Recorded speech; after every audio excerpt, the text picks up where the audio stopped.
Hola a todos, soy Alfredo Oquendo de Cripto Noticias y en esta oportunidad vinimos a traerle una entrevista con Adolfo Contreras, desarrollador de negocios en Blockstream, y tenemos en esta oportunidad el honor de contar con él para conversar sobre distintos temas del ecosistema, sobre Blockstream, sobre Bitcoin. Así que espero que se queden por allí para poder atender a todo lo que vamos a estar conversando en esta entrevista con él. Adolfo, un gusto tenerte acá, conocerte y ¿qué nos cuentas? ¿Cómo te sientes? ¿Cómo has estado estos días? Igualmente, es un placer estar aquí contigo, Alfredo. Nada, bien. Bueno, yo, en fin, estamos como siempre con muchísimo trabajo, atento a varios proyectos que tenemos en marcha y muy, vamos, muy pendiente de que salgan adelante, persiguiendo a gente, como te puedes imaginar, en cualquier tipo de trabajo para que las Claro. cosas ocurran, pero sí, todo a tope. Excelente, sí, así estamos en el ecosistema ahorita y siempre, porque cuando no es porque va a la baja es porque va al alza, y si no es porque va lateral, y por qué va lateral, y por qué no sé. Sí, sí, sí. Total, encontrando una explicación a todo, ¿verdad? Oh, pues sí, intentándolo. No, pero así es este mundo, eso es lo que le da emoción a la cosa. Total, Eh, total. Bien, empezando con unas preguntitas que teníamos por allí para empezar a hablar sobre el tema. Tenía por aquí esta que dice, ha sido un año convulsivo para Bitcoin. Los ETF, tenemos el halving, que es de lo que veníamos hablando, todo el movimiento de todo cómo va el ecosistema. Entonces Bitcoin incluso ha sido mencionado en campañas presidenciales de Estados Unidos. ¿Qué balance sacas en este primer semestre de 2024? Sí, bueno, yo como parte de mi trabajo es conectar lo que hacemos con, digamos, TradFi, ¿no? Con el sistema financiero convencional, tengo cierta visibilidad sobre lo que veo que está pasando, ¿no? Y es bastante interesante comprobar cómo esos ETFs que has mencionado básicamente están dando una especie de legitimación, ¿no? Una legitimación a todo lo que es Bitcoin. Es decir, en el sector financiero tradicional la gente se mueve mucho por bueno, ¿qué ha hecho este player importante o qué ha hecho este otro, ¿no? Y entonces, en cuanto uno da esa especie de legitimidad a base de lanzar un producto relacionado y sobre todo con la atracción y el éxito que ha tenido el ETF, es como que todos de repente pasan de ser los más increíbles escépticos sobre el activo a de repente los más firmes defensores. Y una cosa que me ha fascinado es la naturalidad con la que han cambiado de opinión, ¿no? Entonces, claro, para los que llevamos un tiempo en este sector, me ha llamado la atención, ¿no? Y la normalización de todo lo que hemos estado trabajando durante un tiempo, verla en el sistema financiero tradicional es lo que más me está llamando la atención, ¿no? Entonces veo muchos bancos que hablaban pues hace solo un año de cosas como, bueno, pues blockchain sin Bitcoin es lo importante y aquí vamos a hacer de todo y Bitcoin no importa nada, a de repente olvidarse de todos sus proyectos de tokenización, ¿verdad? O posponerlo, mejor dicho, para Mm. centrarse en productos relacionados con Bitcoin, ¿no? Y entonces es como, bueno, y Ethereum también. Y entonces, claro, es como de repente, en fin, te choca mucho, ¿no? No sé, Sí, es una cosa sí. curiosa, pero lo veo sistemáticamente con toda la gente con la que hablo y en los eventos que asisto, ¿no? Entonces, en fin, me llama la atención, sin duda.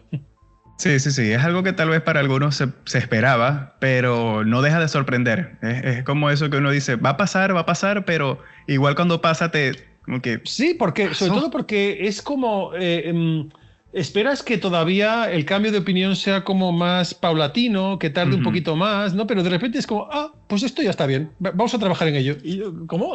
Pero si hace un mes decías que no valía para nada, ¿no? Entonces, Exacto. en fin, no sé, llama la atención mucho, pero, en fin, mientras favorezca la adopción y sí, la normalización para que mi suegra no vaya pensando que soy una especie de ciberterrorista, ¿no? Por trabajar en esto, yo encantado. Sí, sí, sí. Muchos pensamos así también. Es como que, ok, vean que Que no estábamos estamos trabajando haciendo en las algo tan cosas bien. raro. Exacto. Exacto, exacto. Sí, sí, sí. Bueno, y que probablemente hasta nosotros mismos fuimos partícipes de ese pensamiento en algún punto de nuestra vida. En un principio, de Claro, sí. repente. Sí, es normal haberlo tratado con escepticismo, pero yo creo que en el caso de muchos de los que estamos en este sector, yo quiero pensar que el cambio de opinión fue como más paulatino, más, no sé, más lento, más, Más bueno, y de consciente, repente, más... más consciente. Sí, y esta gente es como de repente alguien ha emitido una opinión oficial. Y Entonces ya, todos ahí lanzados, ¿no?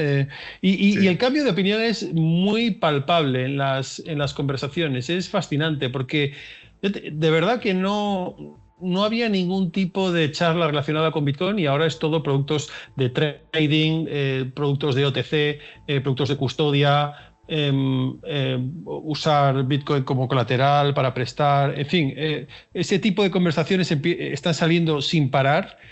Y creo que no ha hecho más que empezar, porque vamos a ver una avalancha de bancos lanzando cosas, ¿no? Pues no solo en Europa, que empieza a tener eh, eh, claridad regulatoria, sino un montón de otros países en muchas otras jurisdicciones. Así que se va a poner interesante. Exactamente. Bueno, y siguiendo ese hilo de ideas, con este crecimiento de la inversión institucional en Bitcoin, se podría decir que hay dos Bitcoins, el de inversionistas y el de los cypherpunk.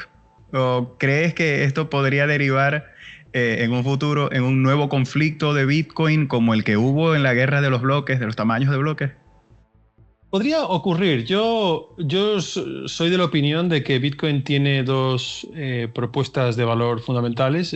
Creo que la mayoría estamos de acuerdo. Una es esa resistencia a la censura, esa propiedad privada sin necesidad de leyes, que le llamo yo, ¿no? Es decir, la idea de que tú puedes poseer algo sin que ninguna ley te dé la razón, eso es fascinante y es revolucionario, ¿no? Y es un poco lo que más me atrae a Bitcoin, ¿no? Entonces, yo creo que esa es la parte cypherpunk más atractiva y efectivamente cualquier regla de consenso que eventualmente pueda poner eso en riesgo, evidentemente es algo que a los que valoramos esa cualidad, pues no nos interesa, ¿no? Entonces, yo creo que mucha gente pues cree que una discusión de esa categoría que pueda incidir en reglas diferentes en el protocolo podría bueno, pues poner en riesgo Bitcoin, pero yo lo que creo que pondría en riesgo es sencillamente pues el valor de una de las dos cadenas, es decir, porque lo que yo creo que más probablemente ocurriría sería un fork, ¿no? Entre aquellos que valoran una cosa y los que valoran otra, y luego pues aquellos que valoren ambas cosas y puedan querer tener sus claves en ambas cadenas, ¿no? Entonces, que yo creo que es un escenario que mucha gente decidirá, es decir, tener unos bitcoins para protegerse de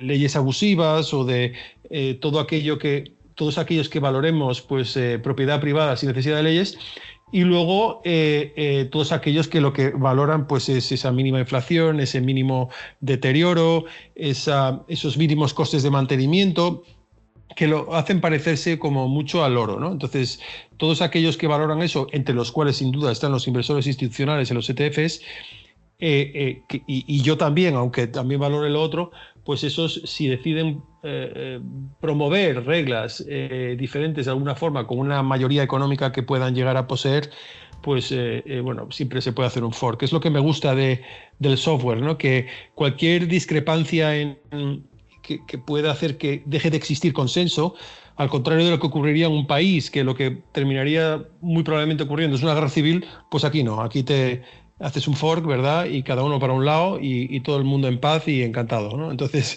Eventualmente, sí. efectivamente, entonces es una forma de hacer que sea el mercado el que manda, ¿no? Bueno, pues yo creo que eso, bueno, no sé, no me preocupa mucho, pero sí que es verdad que mucha gente le da importancia porque obviamente el precio momentáneamente podría sufrir mucho, ¿no? Pero antes o después el mercado pondría cada uno en su sitio y ya está. Aquí paz y después gloria. Sí, así como hemos visto, pues en situaciones, bueno, como la misma guerra de bloques que existe eventualmente, eso se fue agarrando cada quien por su lado y Bitcoin se descentraliza solo. Solito, total. Exacto. Bien, hablando de minería, Blockstream venía desarrollando un minero. ¿En qué punto se encuentra la fabricación de este minero de Bitcoin de Blockstream? ¿Crees que pueda estar listo para este año? Bueno, antes de nada, yo no tengo visibilidad total sobre el proyecto de diseño en esta fase de los ASICs, Pero sí que puedo decir que, bueno, no creo que esté este año. Yo creo que quizá la fecha, me tendría que enterar de cuál es la última fecha estimada, pero yo creo que sería para el año que viene.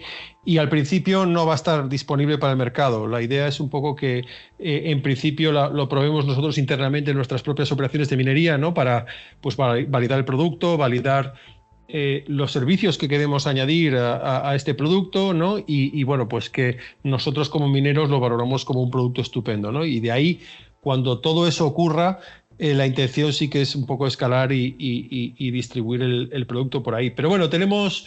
yo creo que a mí lo que más me interesa sobre el ASIC que estamos diseñando es un poco que estamos pensando fuera de la caja un poco, ¿no? Es decir, los ASICs han sido como muy commodities hasta ahora, en el sentido de que eran una caja de zapatos, ¿no? Bueno, que si funciona bien y si no la tiras, y apenas ha sido un sector como muy poco profesional en el sentido de que, no, quiero decir, poco profesional en el sentido de que el servicio postventa prácticamente era inexistente, ¿no? O los servicios de recambio de piezas o los servicios de un montón de cosas, ¿no? Entonces, porque los propios equipos no estaban diseñados para eso, ¿no? Es decir, un equipo normalmente cuando te falla, hay pocas piezas que puedas cambiar. La mayor parte de la idea es o me funciona casi todo o lo tengo que tirar, ¿no? Ese ha sido el modelo tradicional, ¿no? Entonces nosotros lo que estamos haciendo es repensarlo para hacer equipos mucho más modulares, equipos en los que todas las piezas puedan ser reemplazadas con un servicio postventa parecido a lo que es la electrónica de consumo e industrial que conocemos, ¿no? Y que pueda permitir a un minero industrial, me refiero a gran escala, pues optimizar sus operaciones, ¿no? Y no tener que estar un poco pues en esa situación de, bueno, estos equipos no funcionan, todos fuera, ¿no? Entonces, que haya más operaciones de mantenimiento al estilo de lo que ocurre en otras industrias, con otros sectores, ¿no? Y entonces, lo digo porque normalmente muchos fabricantes pues intentan mejorar las operaciones o los equipos existentes en términos de, bueno, pues ahora consume un poco menos, o bueno, ahora tiene un hash rate un poquito superior. Nosotros hemos tratado de competir, pero fijándonos en otro tipo de aspectos, ¿no? Que tienen más que ver con el coste de mantenimiento, ¿no? Y bueno, pues estoy muy ilusionado, ¿no? También es cierto que como mis conocimientos de electrónica son más bien reducidos, cuando mis compañeros de ASIC tratan de hacernos un update de cómo va la situación del equipo, es imposible enterarse, ¿no? Porque es todo como electrónica muy de bajo nivel, muy al detalle, ¿no? Y entonces, para los que tenemos poca experiencia con electrónica, es muy difícil seguirles. Pero bueno, el proyecto sigue adelante y todos los retos a los que se han ido enfrentando, pues los han ido superando. Son un equipo muy experimentado, ¿no? Pero ya te digo, me gustaría enterarme de cuándo es la fecha porque soy de los primeros interesados, sin duda. Interesante eso. Sí, me llama la atención ese aspecto y la verdad es que sí es algo en lo que no se han enfocado otros fabricantes anteriormente. Está bien interesante esa parte. Otra cosa en la que Blockstream como que ha marcado pauta es en el satélite que tienen. ¿Qué usos está teniendo en la actualidad? ¿Ha valido la pena esa inversión que realizó la empresa para este satélite? Sí, bueno, porque en primer lugar porque es un producto que cuesta muy poco mantener. Entonces, aunque no tiene nada que ver con el uso de, por ejemplo, el hardware wallet Jade, es cierto que el mantenimiento del equipo y del servicio es mínimo. Entonces, a nosotros no ha habido, digamos, desarrollos en los que no nos hemos guiado tanto por la rentabilidad económica, sino porque sencillamente estuviésemos resolviendo un problema, ¿no? Entonces, no son tantos usuarios como los de un hardware wallet, pero sí que los que usan nuestro equipo satélite lo usan para solucionar un problema grande, que es la desconexión total de Internet, ¿no? Entonces, mineros que utilizan fuentes de energía que están completamente aisladas, esas fuentes de energía, pues si no existe una red de transmisión y transporte de ese vector energético hacia donde se puede consumir, obviamente lo tienes que consumir donde se genere, ¿no? Y entonces claro. Ahí es donde pues, los equipos de satélite cumplen una función fundamental, ¿no? Y no existen otro tipo de soluciones satélite. Bueno, existen muchas soluciones satélite porque yo trabajo en el sector de las telecomunicaciones satelitales náuticas, pero no específicamente diseñados para transmitir los datos que puede ser una operación de minería o el otro caso de uso que tenemos, que es el de cualquier persona que quiera validar sus transacciones sin una correcta conexión a Internet, ¿no? Entonces, alguien que quiera validar transacciones a base de bajarse pues, una parte de la blockchain pues, podada o total, eso obviamente no lo puedes hacer si no tienes conexión a Internet, ¿no? Pero digamos que la mayor parte de los casos de uso son de mineros con fuentes de energía aisladas, ¿no? Lo que dicen en inglés stranded, ¿no? Entonces, bueno, pues me encanta, ¿no? Pensar que hay un montón de energía por ahí desperdiciada y que estamos ayudando a aprovechar. Genial. Sí, definitivamente, pues en esos casos hace falta una logística que vaya más allá de la tradicional que se puede utilizar en otros casos. Hablando de minería también, con las últimas congestiones que ha sufrido la red Bitcoin, hay quienes ponen en duda la escalabilidad de Lightning Network. ¿Qué opinas al respecto? A ver, vamos, no he escuchado esas discusiones, pero también es porque estoy un poco desconectado, ¿no? de la media. O sea que si las ha habido, no es porque no existan, sino más bien por mi desconexión, ¿no? Pero bueno, me llama la atención porque nosotros, por ejemplo, tenemos un servicio que se llama Greenlight, que básicamente lo que hace es manejar la infraestructura del nodo de Lightning Network por ti, ¿no? Entonces, está creciendo muchísimo. Entonces, tenemos muchos partners con un wallet que no querían correr con el coste de ejecutar toda esa infraestructura de Lightning Network, ¿no? Porque es cierto que no es trivial, ¿no? No es fácil, pero gracias a Greenlight están viniendo a nosotros, ¿no? Es decir, yo ahí... Mi trabajo, que es muy de ventas, yo no he tenido que hacer mucho esfuerzo comercial para que han venido ellos a nosotros, ¿no? Entonces, Lightning Network obviamente pues tiene sus problemas de gestión y también el tema de la liquidez. Pero, por ejemplo, para Greenlight está pensado para que bajo la infraestructura que gestiona Greenlight de los nodos se puedan añadir todo tipo de servicios de gestión de la liquidez, que es el otro problema que muchas veces personas o empresas que quieren gestionar por sí solos se encuentran, ¿no? Entonces, por eso tenemos pues, empresas como Breeze, ¿no? Breeze, que gestiona la liquidez para nuestros clientes, ¿no? Y entonces el partnership pues, está funcionando muy bien. De hecho, también buena parte de la gestión comercial la están haciendo ellos. Y vemos mucho potencial también, por ejemplo, en soluciones enterprise, ¿no? Es decir, para empresas que ellos quieren... porque Greenlight, la solución, digamos, inmediata o consumer, es una solución en la que los nodos se levantan y se ponen a dormir para bajar el coste de gestión de ese nodo, ¿no? En cambio, la solución enterprise es para aquellas en las que alguien quiera poder dar un servicio, digamos, 24/7, que el nodo esté levantado 24/7, ¿no? Y eso está yendo muy bien. Entonces, bueno, pues...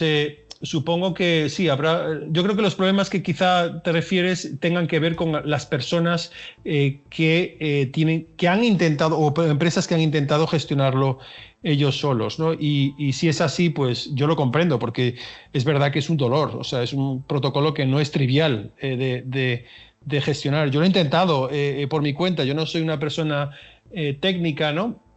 Pero sí que tengo mi nodo de Bitcoin, tengo mi nodo de Liquid, y gestiono ambos directamente desde la línea de comandos. Y en cambio lo de Lightning Network recuerdo que lo intenté pues hará unos cuantos años y me costó una barbaridad, o sea, y pensé, madre mía. Entonces yo ahí sí que comprendo que si es eso lo que dices que ha habido en la media, para mí es comprensible, ¿no? La verdad. Pero luego, en cuanto a la escalabilidad, pues también está Liquid. O sea, el Liquid, por ejemplo, nosotros lo que hemos visto es un crecimiento no en el número de transacciones, aunque hay un proyecto que sale la semana que viene, que yo creo que va a poner las transacciones, o sea, las va a multiplicar varios órdenes de magnitud, ¿vale? Y es muy interesante, es de un país americano, no voy a dar nombres, pero muy interesante. Y luego, pero la mayor parte del crecimiento ha venido en el volumen de activos emitidos, ¿no? Es decir, soluciones de tokenización de diversa índole, en los que esos activos están siendo usados como colateral, ¿no?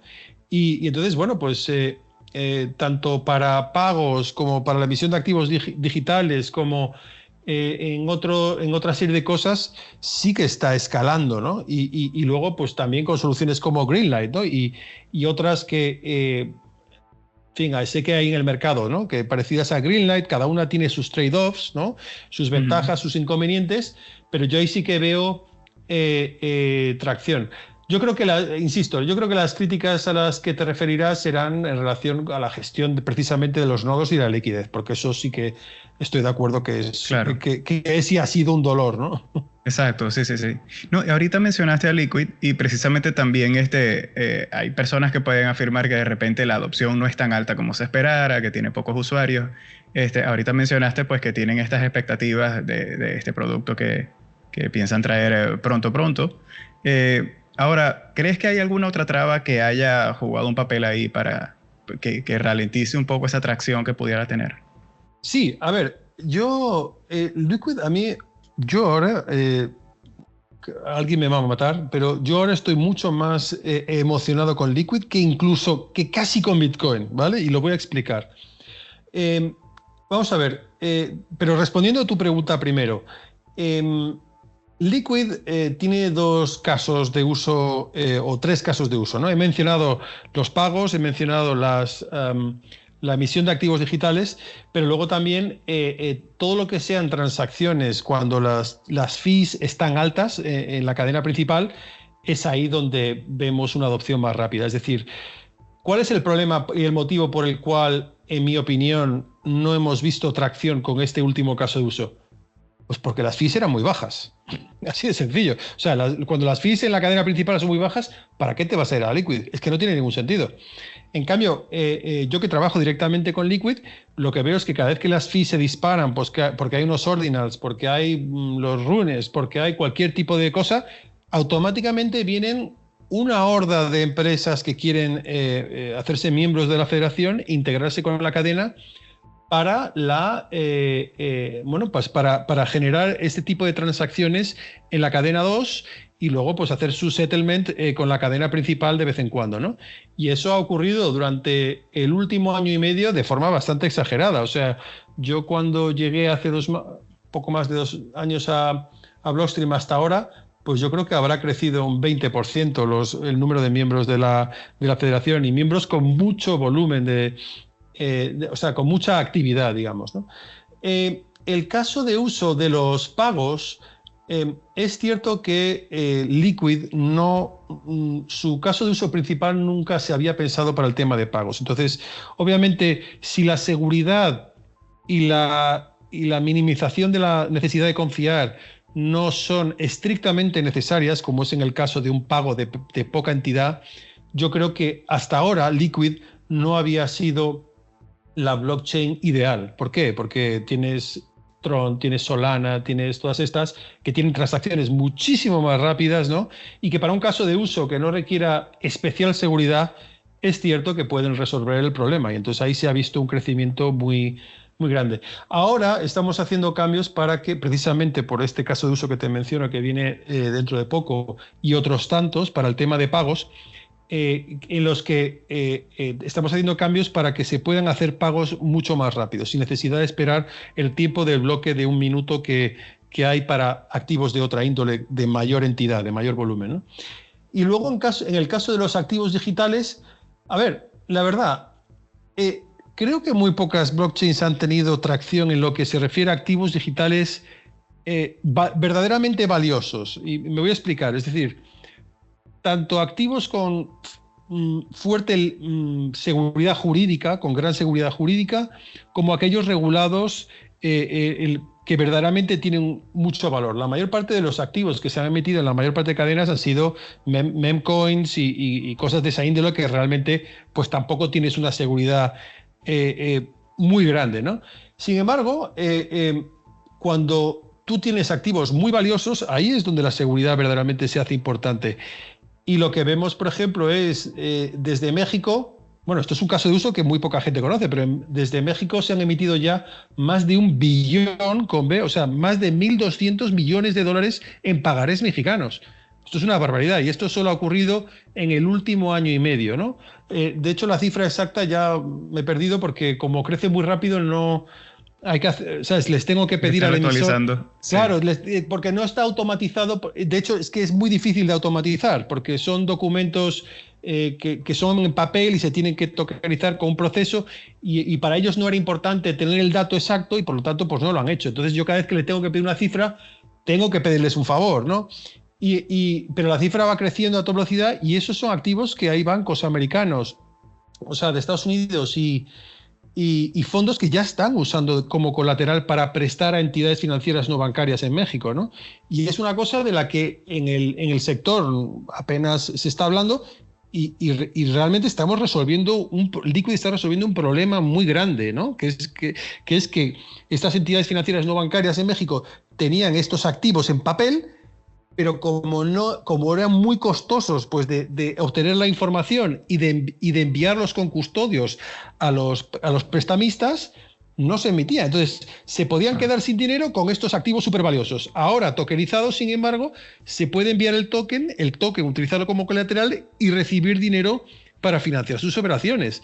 Entonces, básicamente, el Liquid está ayudando a la economía mexicana a prestar crédito a los mexicanos, y con un volumen que ya es, hombre, comparado con la economía mexicana, pues es un volumen muy reducido todavía, pero creciendo al volumen al que está creciendo, pues oye, yo creo que es una ayuda significativa en la que blockchain está resolviendo un problema muy concreto y muy grande, ¿no? Y me parece muy interesante. Hay otra serie de activos muy similares a los pagarés también, uno de ellos en particular que es muy prometedor, y también en varias economías latinoamericanas, porque compartimos, o sea, yo vivo en España y España y muchos países latinoamericanos compartimos el mismo código legal que Francia, porque los españoles lo heredamos y Latinoamérica lo heredó de España, y entonces es interesante porque estos activos en particular se llaman títulos de crédito, comparten todas estas características que hacen que sean ideales para tokenizar y para poder utilizar pues, como colateral para financiar todo tipo de operaciones empresariales, ¿no?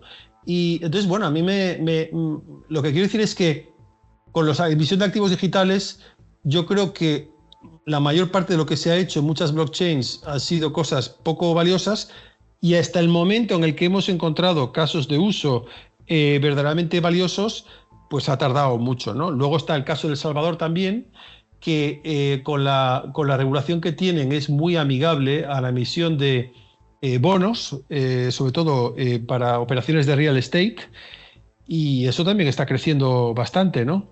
Sí, de eso te quería preguntar, por cierto, sí, de la emisión de los bonos Volcán de El Salvador que van a estar en Liquid. Sí. Pero bueno, eso todavía sigue siendo una promesa pendiente que no ha logrado finiquitar el gobierno. ¿Eso se debe más a una decisión política o hay también aspectos técnicos que puedan estar jugando un papel ahí? Mira, yo no llevo eso directamente, pero sí que es cierto que sé que ha habido cuestiones políticas, porque de hecho me dijeron que querían esperar a las elecciones, claro. Que ha ocurrido hace 1 o 2 meses, ¿no? Uh-huh. Entonces, y sé que estaba previsto esto para, no sé si era el mes de julio o agosto, pero yo, bueno, como son muchas emisiones al mismo tiempo, yo no lo estoy siguiendo directamente, pero sé que será una emisión por encima de los $100 millones, y sí que sé que es un plan para que ocurra, ¿no? Entonces, a mí me parece, esto también, si te parece, te lo voy a comentar porque creo que es muy interesante.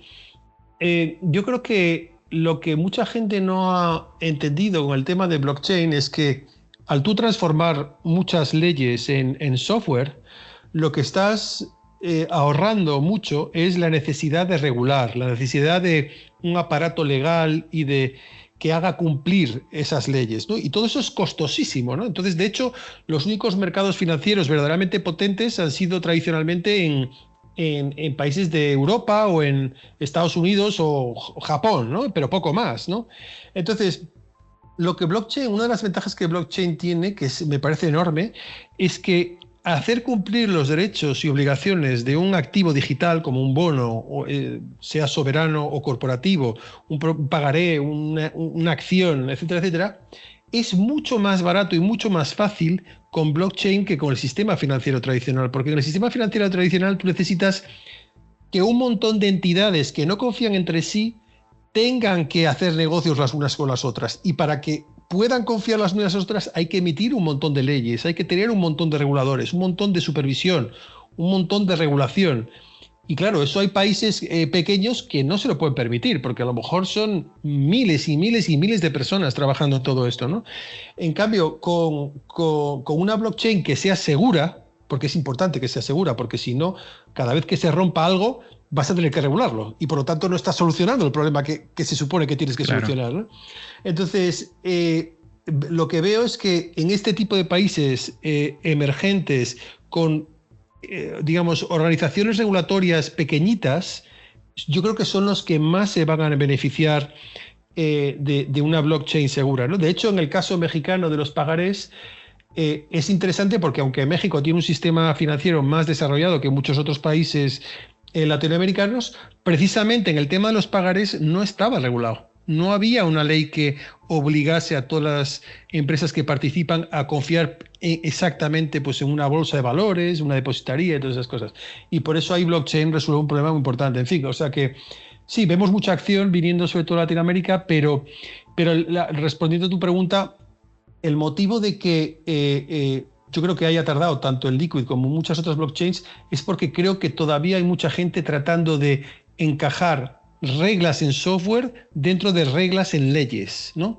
Y eso creo que no resuelve verdaderamente muchos problemas. Yo creo que donde se resuelven es en este segundo tipo de países, ¿no? Exacto. Sí. También, sí, conforme van saliendo las necesidades es que van encontrándose las soluciones. Correcto. No podemos hacerlo al revés. Exactamente. Ahora, hablando ya un tema más general, ¿cuál crees que sea el impacto más inesperado que pueda tener Bitcoin en la vida de las personas en los próximos años?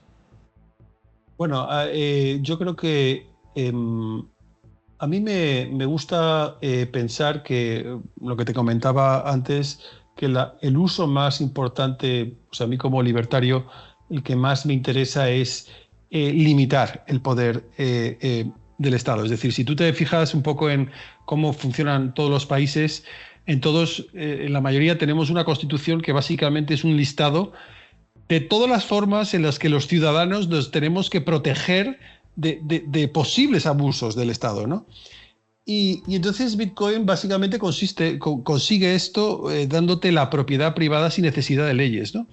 Y esto a mí me parece fascinante. Yo creo que si la gente es consciente de digamos, del poder que da al individuo, pues para mí sería una gran noticia y estaría muy contento de que esa fuese la utilidad más grande que las personas encuentren en Bitcoin durante los próximos años, ¿no? Yo no soy tan creyente con muchos bitcoiners pues, en que vaya a ser dinero generalmente aceptado y todo eso, ¿no? Porque yo soy de los que piensa que, bueno, para que eso ocurra necesitas más estabilidad y por eso las stablecoins pues están arrasando, ¿no?